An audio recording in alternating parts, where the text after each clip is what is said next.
पंढरपूरच्या विठोबाच्या दर्शनाला मुख्यमंत्री जात आहे। विठोबांनी सुद्धा त्यांना चांगली बुद्धी येऊ दे आणि त्यांनी सुद्धा तिथून शेतकऱ्यांना दिलासा देणारी बातमी पुऱ्या महाराष्ट्राला कळू दे अशी विनंती करतोय। तर लोणीकर ज्या पद्धतीने बोलले आणि कृषी मंत्री ज्या पद्धतीने बोलता आहे ते माफी मागा पुरतं मर्यादित नाही, तर त्याला ठोकून उरून पुरलं पाहिजे। शेतकऱ्यांनी त्यांना रस्त्यावर फिरूच दिलं नाही पाहिजे। जिथं भेटत असेल तिथं ठोकायला पाहिजे। मागणी नसताना लगेच 20,000 कोटीची तरतूदही झाली, 85,000 कोटीची याला मान्यता भेटली। आम्ही शेतकरी खऱ्या अर्थानं जगण्यासाठी पीठ निर्माण करतोय, ते खऱ्या अर्थानं शक्तीपीठ आहे। या शक्तीपीठाची गरज नाही, शेतकऱ्याला वाचवणंच खऱ्या अर्थानं सध्या काळाची गरज आहे। हा जो 20,000 कोटीची तरतूद केली ते जर शेतकऱ्याच्या कर्जमाफीसाठी जर करता आली असती तर खऱ्या अर्थानं मागणीला धरून सरकार समोर येतं असं संदेश गेला असता। आता अजूनही काही वेळ गेला नाही। 6 तारखेला एकादशी आहे।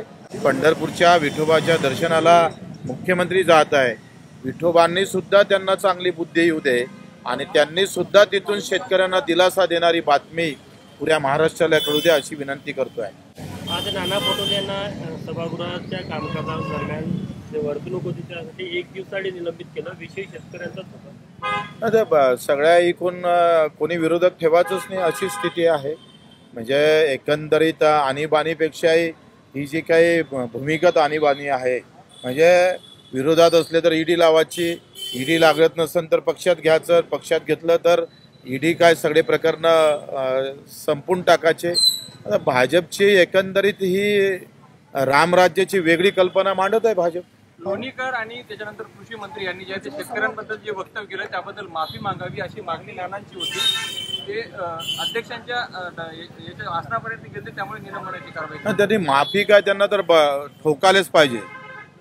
माफी मागून भागणार नाही एवढा म्हणजे नालायकपणा जर करत असेल तर लोणीकर ज्या पद्धतीने बोलले आणि कृषी मंत्री ज्या पद्धतीने बोलता आहे ते माफी मागा पुरतं मर्यादित नाही, तर त्याला ठोकून उरून पुरलं पाहिजे।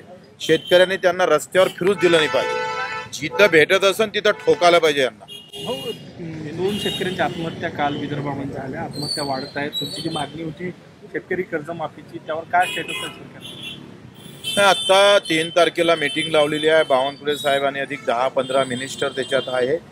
त्यामध्ये मीटिंगमध्ये काय निर्णय होते, कशी समिती कधी स्थापित होतं, त्याला कसा वेळ देतं आणि मग निवडणुकीच्या आधी होते का नाही होत, जिल्हा परिषदच्या निवडणुका आहे, नगरपालिकेच्या आहे, त्याचे परिणाम भाजपाला भोगावं लागेल। जर कर्जमाफी नसेल, शेतकऱ्यासाठी निर्णय घेत नसाल तर शहरातले लोक आणि ग्रामीणमधले लोकसुद्धा तुम्हाला मतदान करणार नाही।